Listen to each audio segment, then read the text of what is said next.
The last couple of weeks we've had a tough time trying to break down barriers on what the Irish families are all about and what as Irish people we're all about here in Perth. But we're so excited about this day like you wouldn't believe. So I'd like to thank everybody who's here, everybody who supported us, especially for our white collar boxing event, because that was a huge support from Declan and Montfort over there. We were delighted for the support. So have your cup of tea, have your scones and stuff, and we'll get on the bus then soon. And thank you all for coming. But we played in Dubai the night before last. We go and play there every Paddy's Day. Unlikely as it seems, doing Paddy's Day in the desert. And so I came on down here because the Boomtown Rats are going to be playing down here in a couple of weeks, and I just needed to do some TV. And when I realised that I was actually going to be here on your actual Paddy's Day, I moaned in the papers about, I think, turning the river green, because we were in Chicago last week, and I was in Chicago on Paddy's Day, and that's something, as you can imagine. And then I read that in Dubai they were turning the Burj Al Arab, which is, that huge hotel that's shaped like a sail, they were turning that green on Paddy's Day, and they were turning the pyramids green. And I thought Perth has got to at least dye its river green. And then I heard about this parade, and I thought that'll do. So, Mayor, well done for doing it. Well done, Sally-Ann and everyone. And Karen. And I came actually with shamrocks. So she took all the gold ones, so Mayor, there you go. There's your silver. There's your silver shamrock for there. It's going to be fun. It's the last thing I ever expected. I remember I was saying to the girls that in Dublin, Paddy's Day was invented by the Yanks by the jet age. Pre the jet age, as some of us will remember, the Dublin Patrick's Day parade, we got the morning off from school, but the afternoon you had to go back. But the parade consisted of 2 trades union bands, the police band, and a flatbed truck upon which sat the Women's Wexford Knitting Circle, or the Wexford Women's Knitting Circle. And they had 2 benches on the back of the flatbed truck, and they faced each other away from the crowd, knitting. And that was the Dublin parade until the Americans showed up with the jets, and the women were wearing improbable lime green pantsuits. And we thought we'd better cop onto this and get with the program. And it's interesting and fantastic that it's now in Dubai and everywhere else, and in Perth.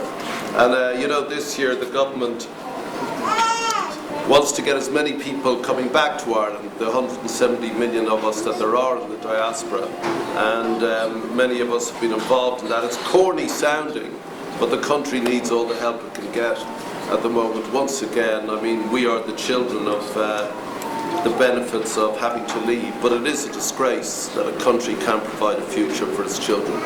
And we thought that for a while there it was going to be able to do that until the gangsters took over once again and robbed those children of their birthright. But we can celebrate anyway, being Irish, if we can't be in Ireland itself, and today's a good place to start. Thank you.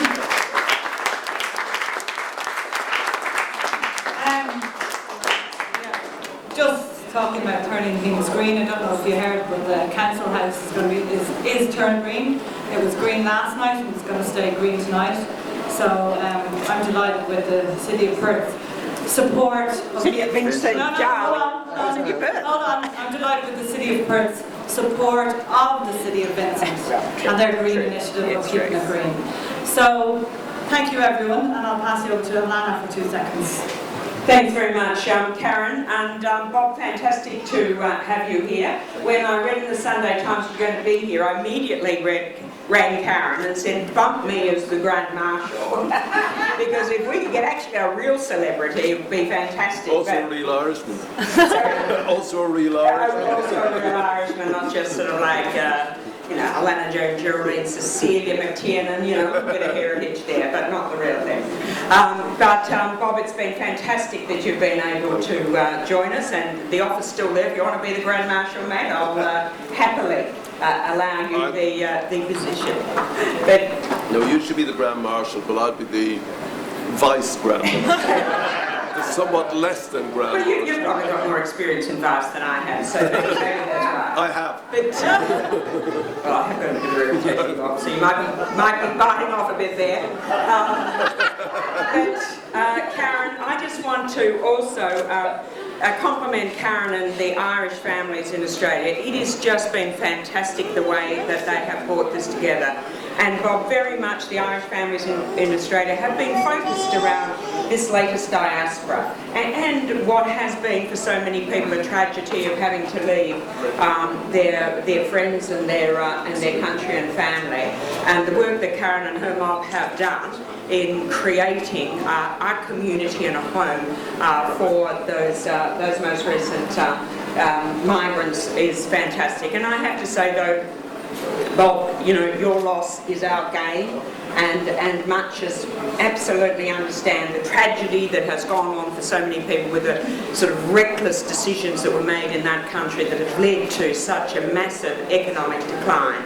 That nevertheless it has just been such a boost for this country, not just economically but socially. You know, the Irish accents and the fun and the sense of life that we see around the city through these young people that are flooding into our city has been absolutely fantastic. So we hope that we can provide a good home for all of these Irish men and Irish women that have been forced to leave their land. And we're glad to have you here, guys. And let's today all celebrate St. Patrick's Day. Well done.